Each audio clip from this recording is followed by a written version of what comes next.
BRS के दफ्तर तेलंगाना भवन के पास शदीद कशीदगी देखी गई जब पुलिस ने साबिक वजीर हरीश राव को तेलंगाना भवन के बाहर हिरासत में ले लिया। इस दौरान पुलिस और बीआरएस कारकुनों के दरमियान धक्कम-पेल हुई जिसमें हरीश राव जमीन पर गिर पड़े, जिससे इलाके में कशीदगी फैल गई।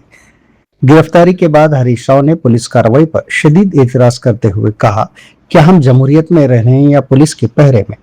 उन्होंने सवाल किया कि गैर कानूनी गिरफ्तारियों से हुकूमत क्या हासिल करना चाहती है। हरीश राव ने बताया कि वुज़रा ने खुद गुरुकुल स्कूल्स में बदनवाने से मुताल्लिक मुबाहिस का चैलेंज किया था और यही वुज़रा गन पार्क पर मुबाहिस में हिस्सा लेने से रोकने के लिए गिरफ्तार करवा रहे हैं। हरीश राव ने इस मौके पर मीडिया के सामने वुज़रा को फोन भी किया और वाक़े के बाद तेलंगाना भवन के अतराफ पुलिस की भारी जमीयत तैनात कर दी गई, जबकि सूरत हाल कशीदा लेकिन काबू में बताई जा रही है।